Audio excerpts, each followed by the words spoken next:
2, and I see that we've got a hand up. It is myself and Lauren Garcia Chance that are working with the webinar today. So just give us another minute or two, and then we will get rocking and rolling. And again, you're all on mute, but if you'd like to share something today in regard to reopening, you can raise your hand or send us a chat. And then if you have questions, please share them in the Q&A area of your Zoom bar. I think Zoom updated recently, so the controls might be a little bit different if you've not used it recently. So thank you.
All right, so I'm going to get us started. And I just want to say thank you for everyone joining us this afternoon. Again, my name is Mackenzie Knight-Fochs. I'm the Office and Visitor Services Coordinator at the Arboretum at Laurel Hill and West Laurel Hill Cemeteries in Philadelphia, Pennsylvania. So we're still at stay-at-home orders. I hope you're all doing healthy and well and had a successful National Public Gardens Week. We'll have some updates from Lauren from the association on that. And Lauren, do you want to introduce yourself and what your role is with the association? Sure thing. So my name is Lauren Garcia Chance, and I'm the outreach manager for the association. And I am happy to, whenever we get to the National Public Gardens Week section, kind of give some updates there. And then just briefly to kick this all off, in terms of reopening, I just wanted to let everyone know that we have kind of a new updated section under our COVID-19 resources on our website that's directed specifically to reopening. And so it's going to include things like outlines and examples from other gardens who've already gone through the process, as well as guidance from different organizations as to how you might want to tackle that. So be sure to check that out if you haven't already. Awesome. Thank you, Lauren. And you, I think, should have received 2 weeks ago, hot off the presses, was a guide for reopening and things to consider. So going along with that, we do have Donna Parsons, who's the Director of Guest Services at Huntsville Botanical Garden, who's indicated to Nate that she was interested in sharing some information about how they've been reopening. So Donna, I'm going to allow you to talk, and if you want to share your video, Lauren might be able to manage that. And take it away, Donna. How to get the video on. Okay.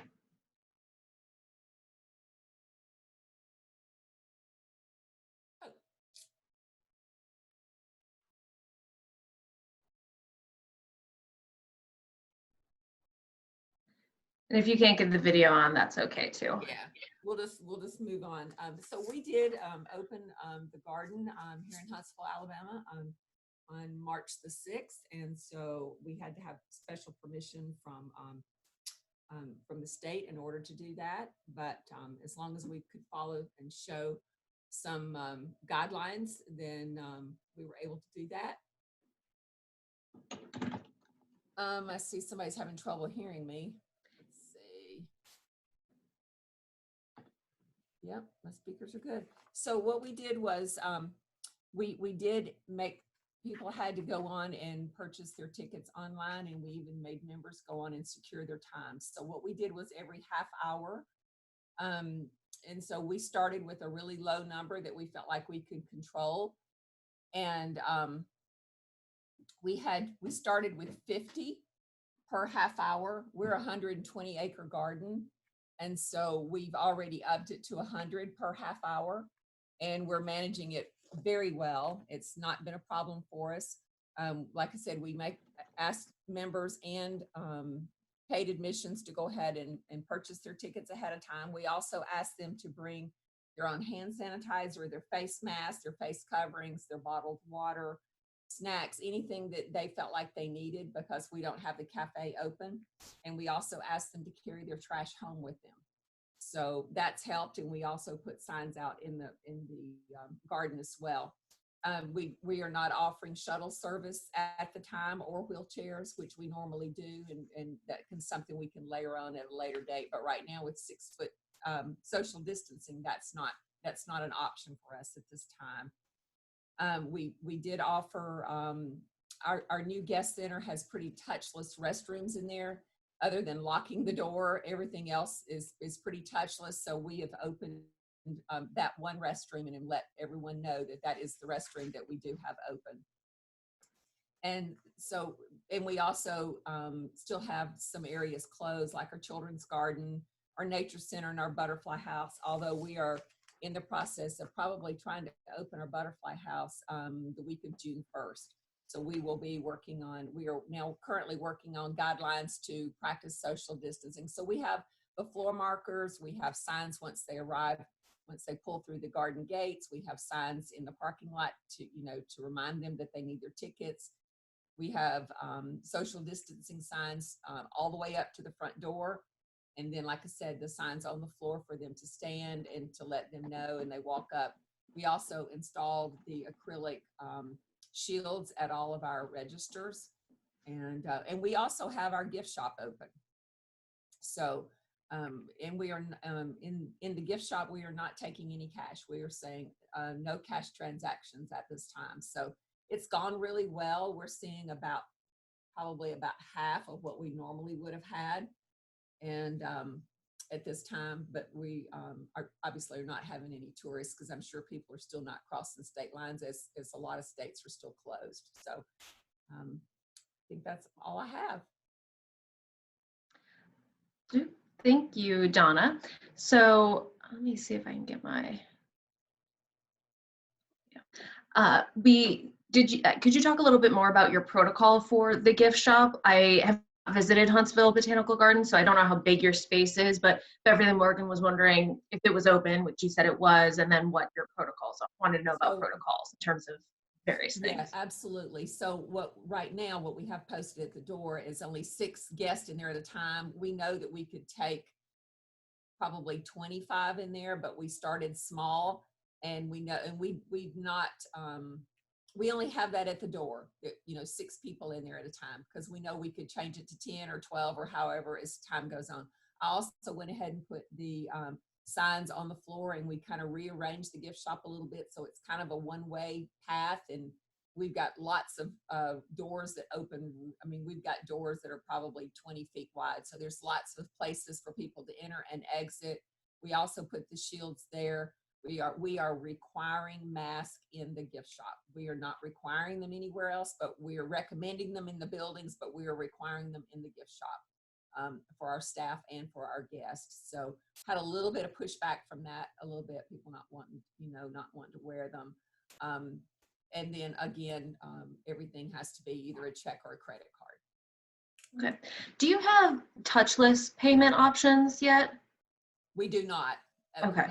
We did put our credit card little chip thing that reads. We did put it out where the guest is actually doing it, so we're not having to take that from them. But we don't have. That's the best we have right now. Gotcha. Thank you. We have another question about if you guys are selling masks or giving them away, and you said that you guys are not requiring them outdoors, but you are indoors. So could you speak to that a little? We only bought them for our staff. The first 5 days, my staff alone, which I have admissions and gift shop, we went through 50. So it doesn't take long to go through them. And so and the fact that they're hard to get and keep in quantity wise and enough for all of our staff. We do have them for our staff, and we're wearing them in the buildings when we're downstairs. My office is upstairs. Obviously, I don't wear one up here, but if we go downstairs, we wear them. We are not selling them. We are not selling them. We have a few that if someone just absolutely wants to shop and, we could give some out, but we're not promoting that either. We're asking people, that's part of what we're putting on the, on our website for anybody that wants to come. We're telling them to bring their mask. Mm-hmm. Okay. That's good to know. Have you guys looked into sourcing like cloth masks with anything, or are you just going with like the paper disposable ones right now? Paper disposable right now. Okay. I find it very difficult to breathe in those cloth ones. Mm-hmm. Yeah, it can definitely be difficult. I have a question from Susie Hopper asking, do you take appointments or how does it work to shop? So is it just a line or? Well, honestly, we've not had a line yet. We just have a sign there that says, only 6 can shop at a time. And we've got a sign on the floor that says stop, but it's not been a problem so far. Maybe it might at some point in time. And like I said, our capacity in there, according to the fire marshal, is probably 75. So we're real conservative at 6. So if 8 or 10 people get in there, we're not, it's okay. Okay. Yeah. And then Rick Lewandowski said, we have a large underserved community. Do you have a provision for walk-ins to the botanical garden?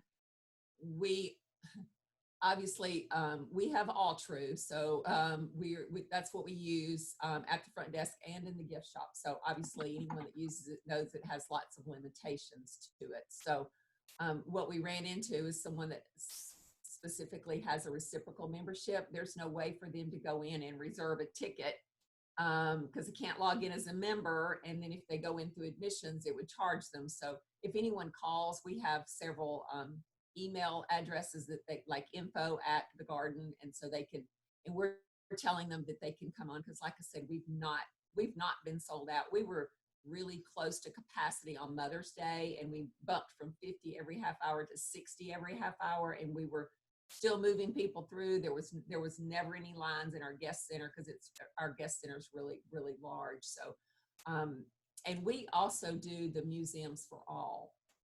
So I don't know if you're familiar with that, but anyone that has EBT cards can go on and they can buy tickets for the garden for $3. And yes, we're still taking some folks that drive up that don't realize it. We're telling them that in the future, if you want to come, you need to, get online and do that. But we are taking people at the desk as long as it's no cash sales. Okay, great. And then Becky Robert asked, are you using sneeze guards at your gift shop? And I think you said something about the plexiglass, but could you talk about that? We do. We installed those, and we have them in the gift shop. We have them at our front desk admissions. And then last night we opened up and having dogs, people come and bring their dogs after hours. So we offered extended hours starting last night. And in our cafe area, even though the cafe is not open, we are offering an option for people to go and purchase a beverage. And so we also posted, we put the guards there as well. Great, thank you. And then Erin from Buffalo, anyway, she's from New York. She wants to know, what about sanitizing items in the shop itself? Do you have issues with people like touching things? Are you concerned about that? Well, we do have people touching things, but even before we were closed, we were already washing and cleaning and Lysoling throughout the day anyway. We're using, so yes, throughout the day, you can't keep people from touching things. And so, we're just washing hands. We have hand sanitizer at all for guests and for staff to use at the desk. Okay, thank you. And then Erin Hempner wants to know, what is your square footage of your retail area? Let's see. It's about 1,800, I believe. So okay. It's a lot of space. It's just it's not a rectangle, so it's kind of odd shape. So we have some little choke holes, which is that people would be really close. So that's why we kind of limited it. And so we have them coming in one door and exiting another door. Gotcha. Okay, awesome. So what, looking forward, are you looking at, is this the capacity you guys are going to focus on for the time being? What is the kind of the length of your phasing plans? You talking about for the gift shop or just Gift shop and the garden as a whole? So, like I said, phase 2 was last night where we started opening the garden later and letting people bring dogs. And because we've not had any vending service, we shut all those off. We've got all of our water fountains closed off, so they can't get to those. So last night was the first time for us to actually offer any type of beverage, and so it is a bartender doing that. So next week we plan on phasing in maybe a local company doing some charcuterie boxes for us so that we could sell those as well, and they can go out into the garden.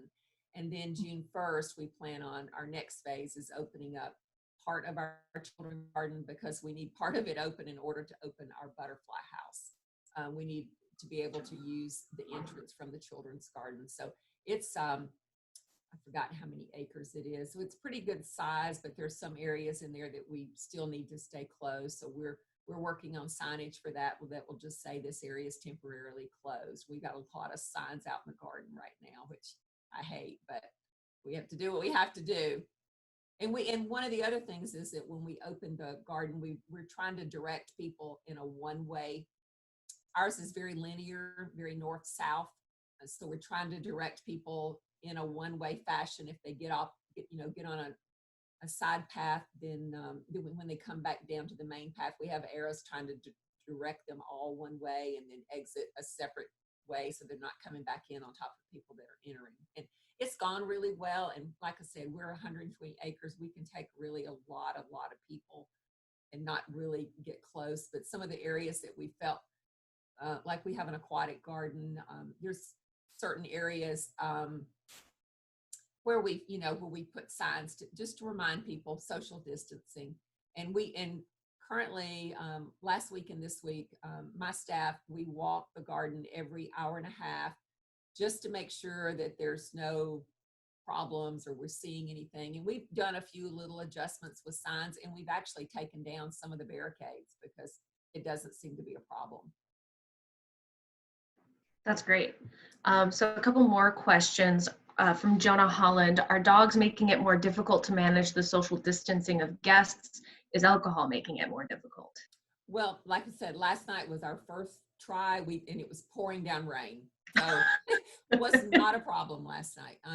It didn't stop. We only had 4 or 5 dogs last night. So it's our first time to be open. We'll be open again tonight. We'll try. We didn't have that many people last night. So, but our area for buying beverages, we have roped them off and put places on the floor again for them to stand. So right now, I don't think it's a problem, but if it is, we may have to extend where we've got our signs on the floor.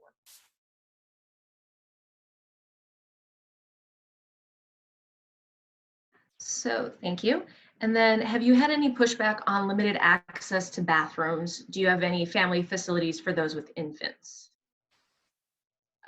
We do have we do have changing tables in the bathroom that's inside of our guest center. It's actually our largest area for restrooms.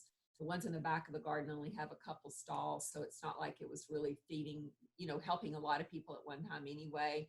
And then in our butterfly house, we did have some family restroom areas in there, and those are completely closed off. The only time we've had a little pushback is when they're closed to be cleaned, because obviously we're having to clean more often. How often are you having them cleaned? Well, they're cleaned overnight, and then currently I think we're touching them 2 or 3 times a day. So it's not every hour or anything like that, but most people are just thankful. Some of the ones that that did complain, I was like, well, we're just thankful we have restrooms, because a lot of other gardens were opening without restrooms. So I think that kind of putting it in perspective. For sure. And then Beth Monroe wants to know if you have members and what the balance is of members versus non-members for tickets and making those available. Well, when we started with 50, we started with 30 members and 20 paid admissions. And then on Mother's Day, we ran out of member tickets and there was still some paid. So we opened, like I said, we pushed it from 50 to 60 and pushed the bulk of them to members. So we are typically, of course, now it's unprecedented times, but in the past, we've always been about 70-30, more members, members versus paid admissions. So, we can easily adjust that number. Like I said, we've got it to 100 and we're not at capacity. And even with 100, we can take 100 people in no time through our building. So.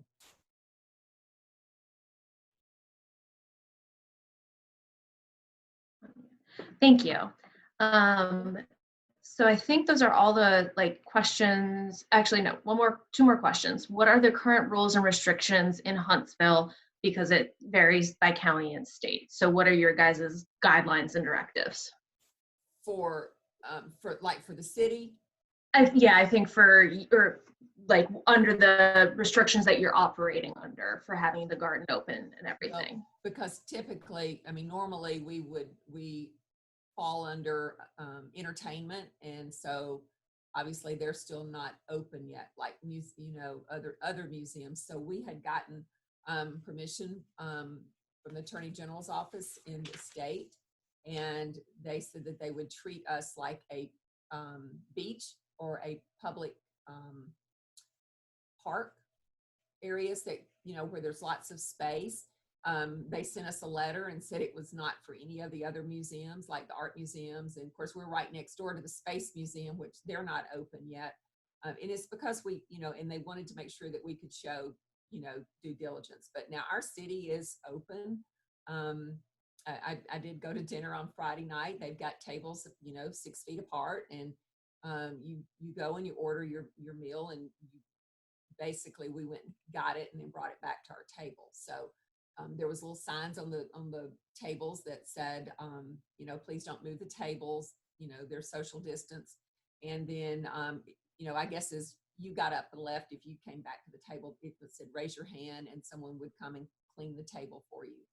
So, we are opening up slowly, and we were fortunate the garden was very fortunate to get to open. So you said that you have a letter saying that you guys are allowed to be open? Yes. Okay, yeah, that's good. And then for your time tickets, you said is it 50 people every hour? Every half hour. And that's what we started with. And this past weekend or yesterday, we moved it to 100. Okay. We moved it to 100 every half hour, which would be 200 an hour. And then you're using All True for those time tickets, yes. Correct? And then are you liking that program? Or liking how it works? It works great on the front. When people are coming in, the guests, it's easy for them. They just show their ticket and we scan them.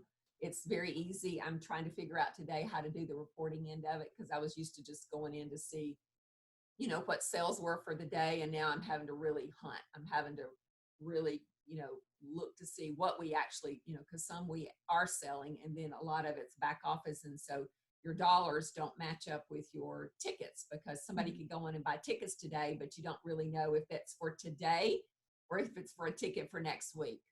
So I was working on that when I realized it was time for this call. Awesome.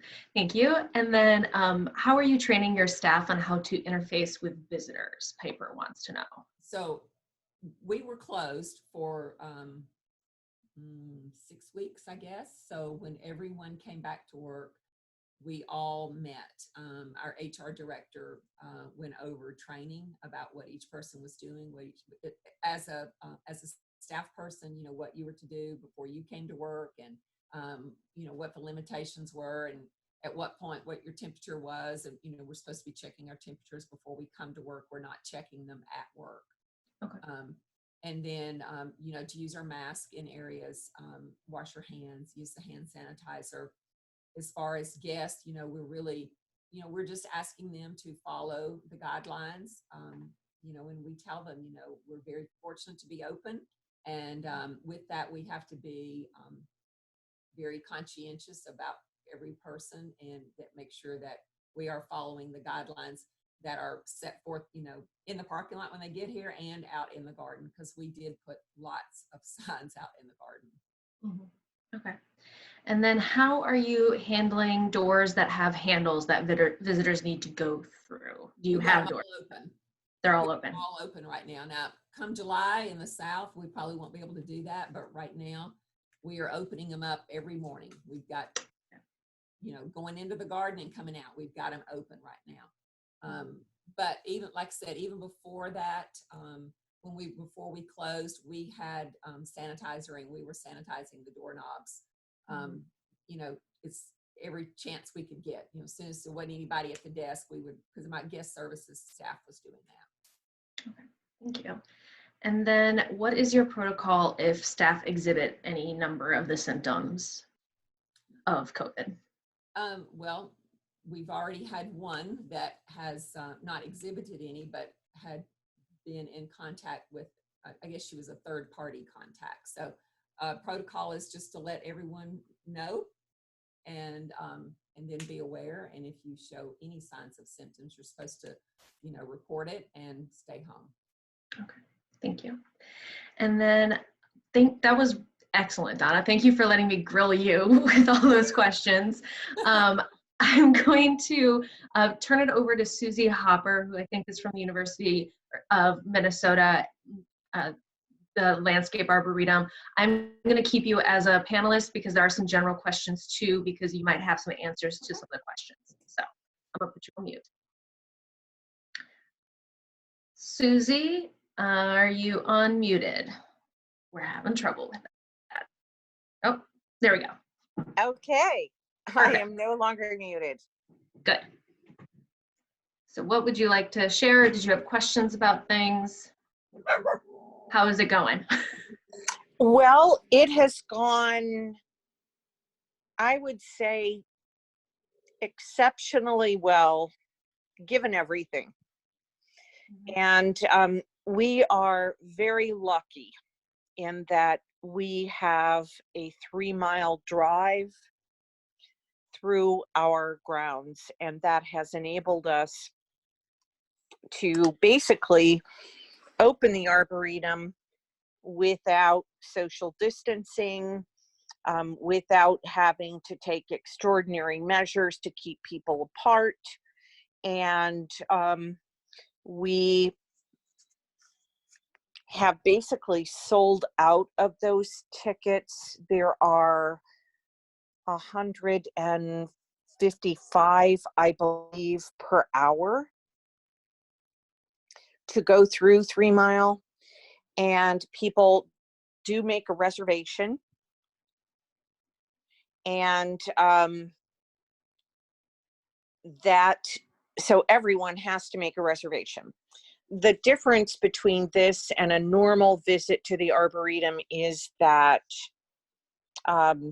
members are always free, but non-members are paying $15 per car, when normally they would pay $15 per person. And children 15 and under are free. And it has worked really beautifully because we have many collections that are, you know, really easy to view on the drive. Plus there are many other vistas that you can see while you're out there. And it's a slow, easy drive. So far, people are very enthusiastic about it. We are waiting to hear from the University of Minnesota. Fingers crossed, we hear today to go into phase 2, which would allow us to have walking traffic. And from a position of having basically no income during this time, we have earned over $100,000 since we started doing the drives. and they will continue through tomorrow. And if we don't permission by then, they'll go on another day until we get it. We are ready to go to walking traffic.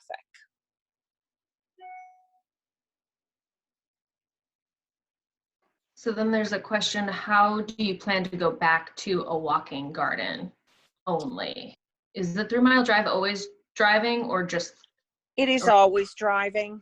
Yes, it is always driving. And the thing that will change is that people will make, for the next phase, instead of registering a car, everyone who comes in will register. So if you have 4 people in your car, then you need to register 4 people. That is so we know how many people are on the grounds at any given time.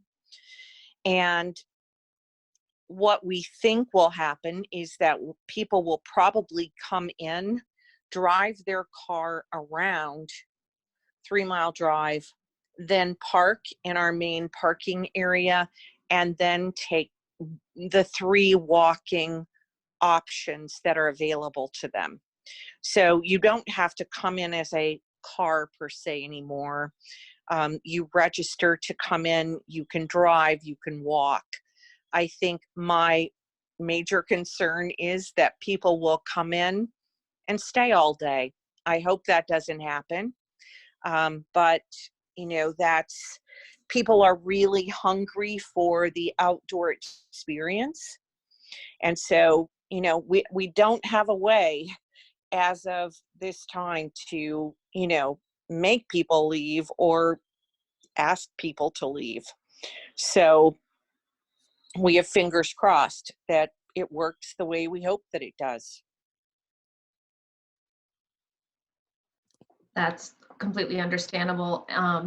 And there's a question from Richard wondering if that $100,000 that you've gotten, that since you've been charging for vehicles, represent a loss, gain, or about the same from last year.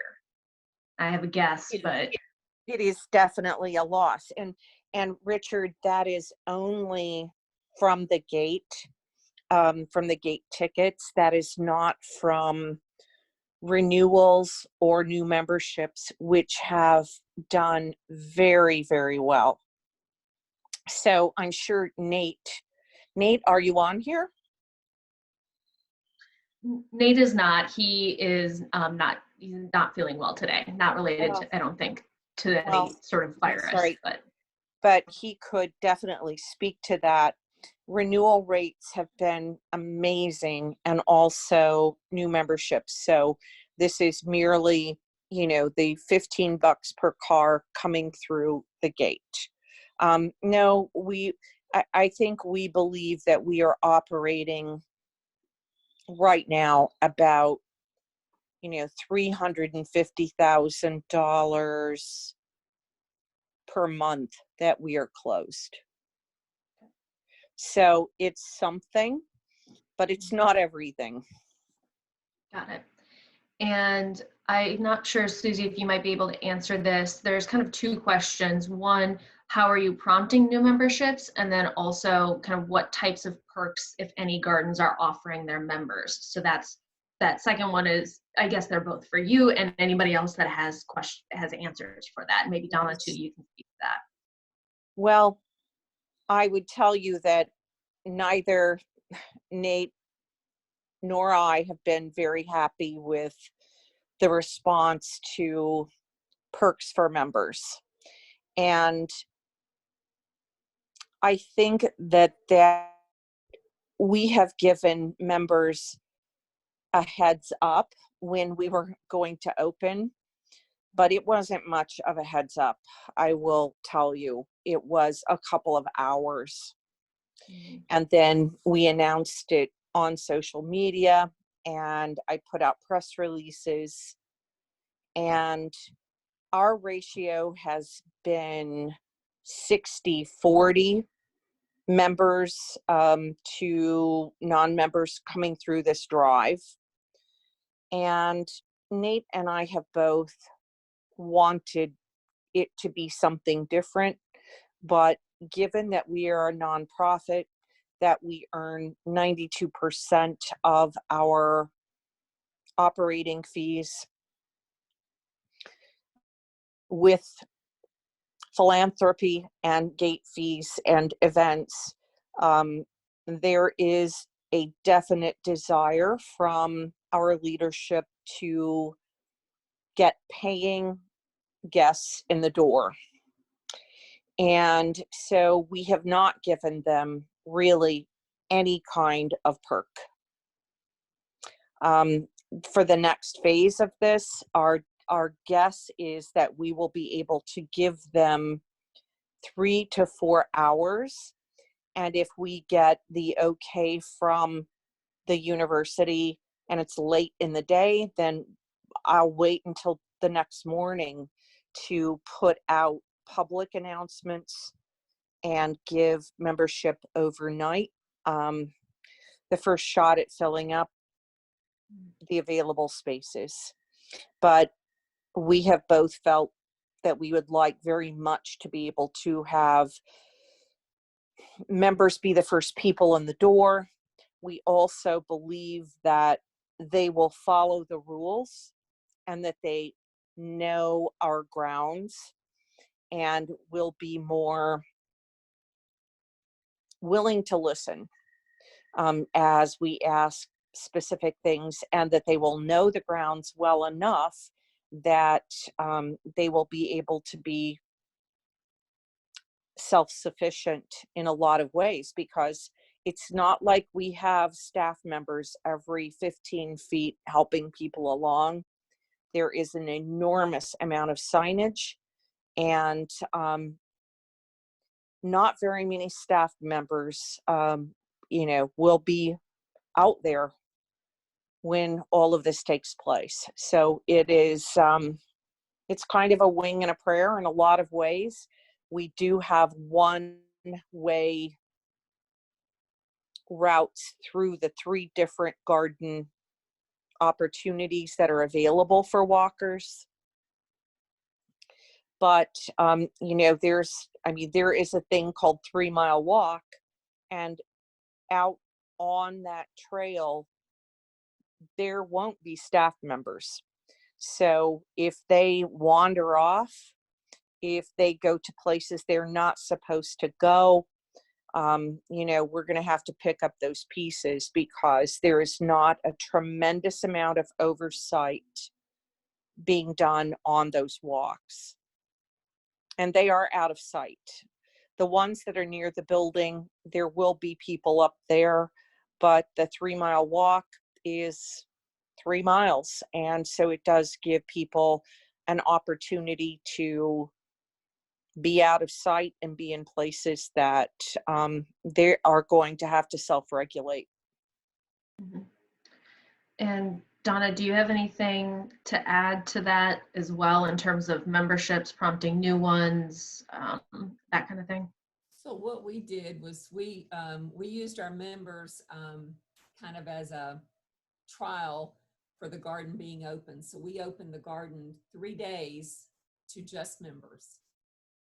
We were not, before we started selling tickets, and we felt like that would help us to see where our, maybe where some of our problem areas were. And so so that went very, very well for us and they were so appreciative of the fact that they got 3 full days of the garden, that they could come and there were no other guests. So they were very appreciative of that.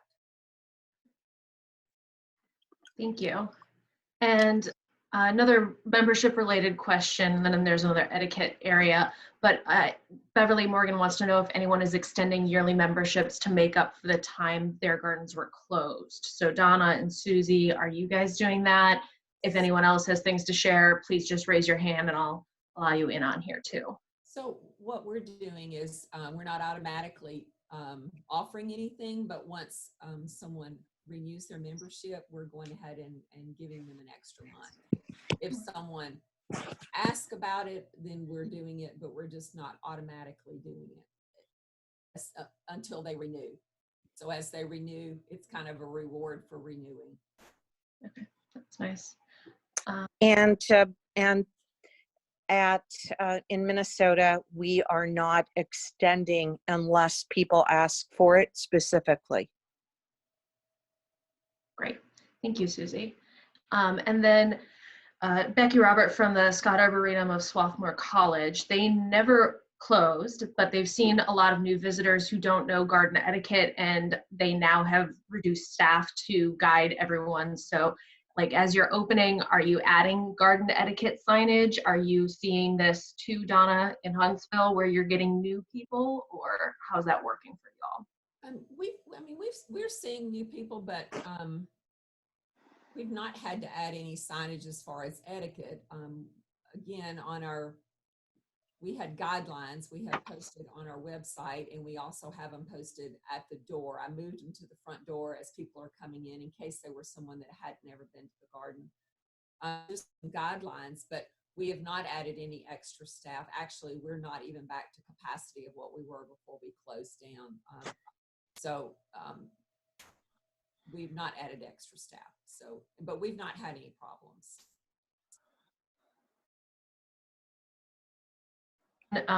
Just some comments from other organizations. Aaron Hepfner, I think from Cleveland, said that they're automatically extending all memberships for the length of time they were closed. National Tropical Botanical Gardens extending memberships to 15 months. And then Richard from Idaho says they're discussing it. Initial plan is to extend if asked. And I think that seems to be the thing, instead of just like giving it necessarily to, like if people are asking for it. So, so thank you for that. I'm just looking to see, perhaps anyone else can answer this. What are gardens doing with regard to their volunteers that want to come in and start deadheading or tending to the gardens? How are you working with volunteers? So I'm happy to speak to that as well. We did not allow volunteers back until this week. They've been wanting to come back. They've been wanting to get in the garden. We missed our spring plant sales. So we've even been doing online greenhouse sales. And so, people pulled up, we put their plants in their car and they drove off. So we'll have one more this week. This will be our third one, and we've done it without the volunteers. So this week, yesterday and today, we strategically, I won't say some of the more important ones, but we let them choose who they wanted, who could come and who needed to come. And they had to go through training class, just like all of the staff did, so that they understand. They also understand that, they can't have as many people that they had in the greenhouse at one time working. They've got to, they have to tag up and somebody leave as somebody else new is coming. And then, so I don't know if they've actually gotten in the garden this week. I know that they were, like I said, they had to do training and then sign paperwork. And then I think some of them were going to get started in the greenhouse. Thank you. And then, yep, Susie, I'll let you go. All right. Yeah. In Minnesota, we are a part of the University of Minnesota. And so they are our guiding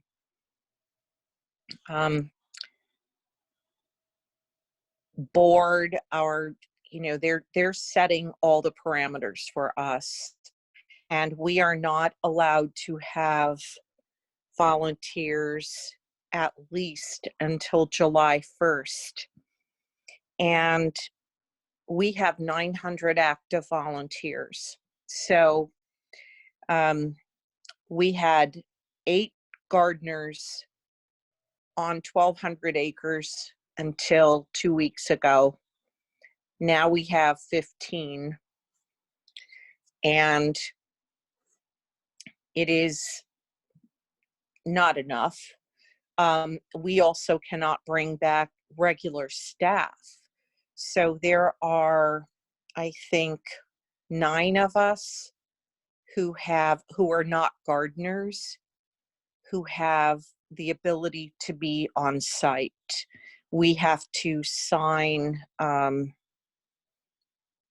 in every morning and seek approval from our supervisor before we can come on site every day. So when I say we have a handful of people there, we have a handful of people there. It is what we have done with volunteers, however, is set up a private Facebook page. We have a very active volunteer group. That is one of the ways that we have kind of, helped get through this. So it's not just, e-blasts and emails to them, but that they can interact with one another on our volunteer Facebook page. And I post or give a lot of our drone footage and still images, etc., to our volunteer coordinator, who posts a lot of that as well as a lot of her own content for them. But I am sure we will have to put them through training as well. But it will be at least July before they can come back. Thank you, Susie and Donna. And Becky Robert from Arboretum said that they're not allowing their volunteers back until as staff they're back, and they're still on work at home until June 4th. And then I think Amanda from Tropical says July 1st for them as well. They're focusing on getting staff back and organized. They've also set up a private Facebook page and volunteers working from home, which I know that we are doing for a couple of our volunteers for the cemetery. And then there's also a crafting group, and IT volunteers are still logging hours. So that is good. And then Nikki Saylor has a question about volunteers that they had to sign paperwork. So that's you, Donna. What paperwork do they have to sign? Is it release forms, hold harmless? It was release forms. They had to read over, and I'm not over on volunteers, so I don't really have all that in front of me, but I know that HR came up with, a couple pages they had to read, and then they had to sign off on it before they could come back, and they had to watch a video.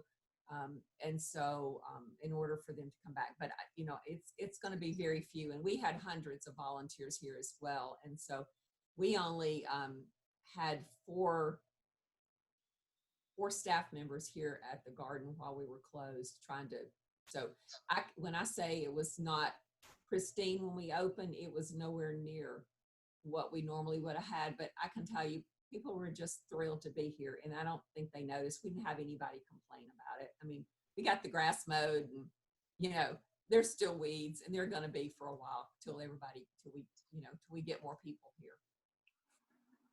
Thank you.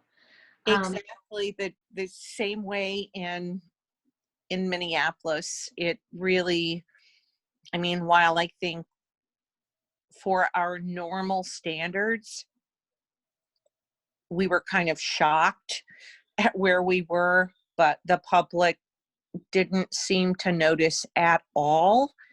And people kept writing on our Facebook page how meticulous everything looked. And and the gardeners were just shaking their heads, but they are so happy just to be on the grounds that they're not picky about that.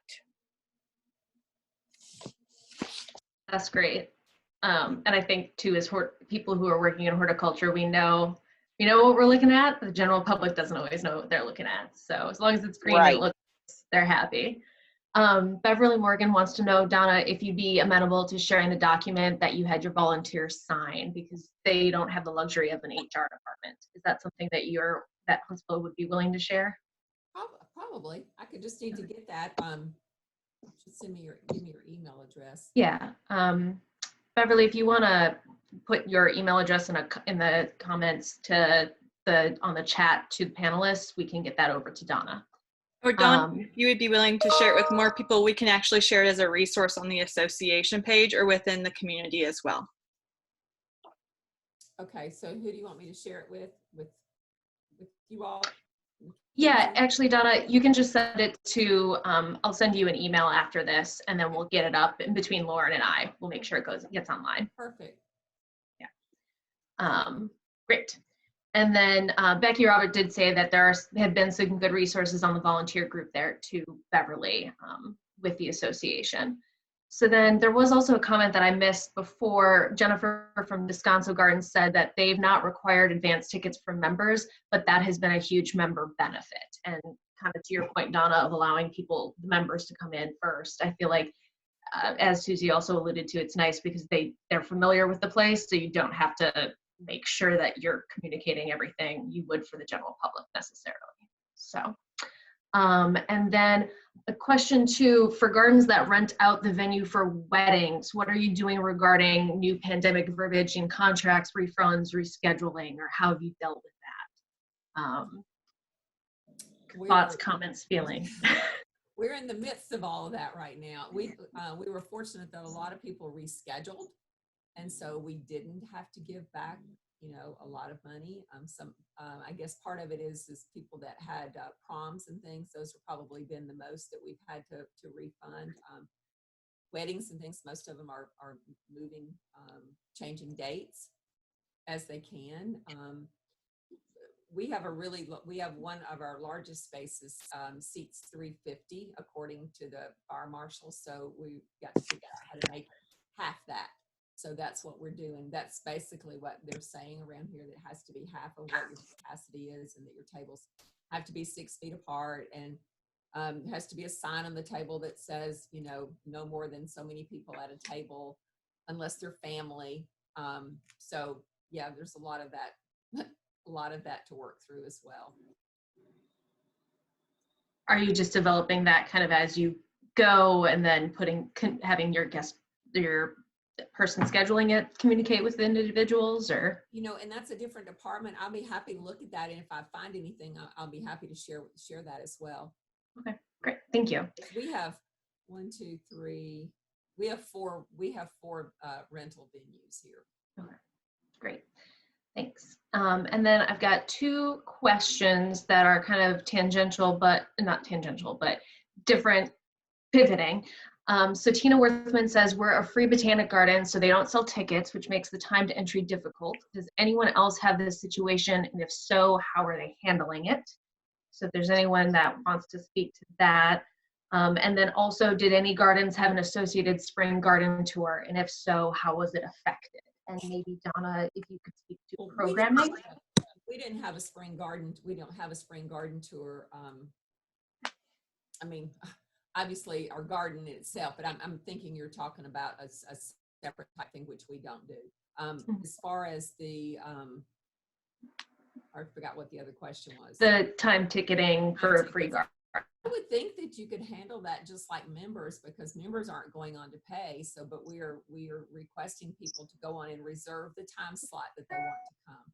And it, Alltrue will print them. It will print a ticket. So, so we can do that. And so, like I said, we have a sign when they pull in the gate that says time tickets are requested, and it has a website on there. And then once you get out of the car and start towards the right, when you get to the sidewalk, there's another sign there, and then another one once you get to the door.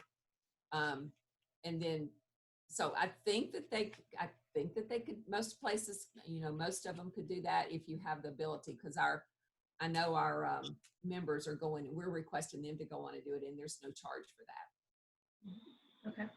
Yeah, and Devin Dotson from the U.S. Botanic Garden said it's usually free with no tickets, but they're moving to time tickets that are free, like you mentioned, but advanced registration will be required. So, Tina, I know last week we had 2 weeks ago, we had a presentation from industry partner Acme Ticketing about time tickets and things. And there's several different platforms that you can look into out there, depending on what your current setup is for ticketing for events and that sort of thing, that you could push people to, which I'm sure requires a lot of communication, but could be done. And then Marissa Jacobs is asking, have you decided when you'll bring programs back to anybody? We're not there yet. No, Minnesota is not there yet either. And also, to speak to weddings, we have canceled everything through the end of August. And some things could be rescheduled, others could not, and it has been a big loss. That's understandable. So it goes with figuring out how to work through all of this, I suppose. Mm-hmm. Well, thank you again, Donna and Susie, for sharing all of your information with us. And I'll follow up with you, Donna, about some of those specific documents we discussed. I do want to turn it over to Lauren Garcia-Chance to briefly touch on National Public Gardens Week and participation that they had and that they saw at the association level. And we can talk more about National Public Gardens Week in another webinar. But thank you, Donna, and thank you, Susie.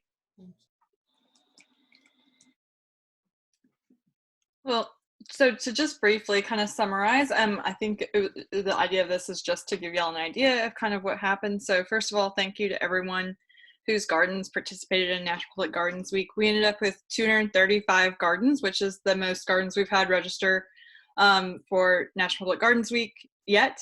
And those were across 45 states and then 2 different countries, Canada and the US. We actually saw a really great bump in terms of the amount of social media engagement for National Public Gardens Week this year, with a lot of posts coming from industry members and individuals who were outside of gardens for both National Public Gardens Week, and then also using that hashtag Our Gardens Your Home. And so that was really exciting. On Instagram, there were over 700 posts using the hashtag National Public Gardens Week and over 1,200 posts just during the last week using hashtag Our Gardens Your Home. We saw over 500 posts for National Public Gardens Week and over 700 for Our Gardens Your Home on Facebook.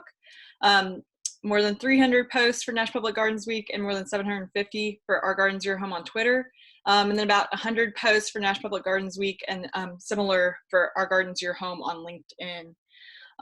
For the association fundraising platform, if any of you had taken advantage of that in terms of promoting that to your guests and visitors, that was the promotion that's been running in terms of if your members or your visitors or whoever is donates through the association platform, then they'll actually receive, with a minimum $20 donation, they'll receive the pro version of PlantSnap, and that money comes back to you or whichever garden they designated. And so through that platform, we've raised about $10,000 from over 300 donors representing 48 states, and we've had 54 gardens designated by those donors to receive those funds. So that promotion will actually continue to run until the end of May, and so feel free to use that and to talk to your or promote it within your group because they can still get that PlantSnap perk through the end of May. We are going to hopefully have a survey going out here soon to y'all to kind of get y'all's feedback as to how successful National Public Gardens Week was for you. We'd like to know if it helped to drive up donations or increase your social media exposure or anything along those lines, because unfortunately the stats I just gave you are only what we can see from our end. So if you were in charge of registering your garden, be on the lookout for that survey, hopefully within the next few weeks. And again, thank you so much to everyone who participated, posted on social media, got the word out, and we really appreciate it. And like I said, it was really great to see industry-wide involvement this year, getting other groups kind of to buy into this and start promoting it. So thank you. Thank you for that update, Lauren. So we're right about at 4 o'clock Eastern Standard Time, but if everyone is still interested, we'll continue these webinars, I think bi-weekly, updating as we go along with this. So thank you to everyone for participating, and this recording will be up available for you very soon. So we'll follow up. Thank you, and stay healthy and stay safe.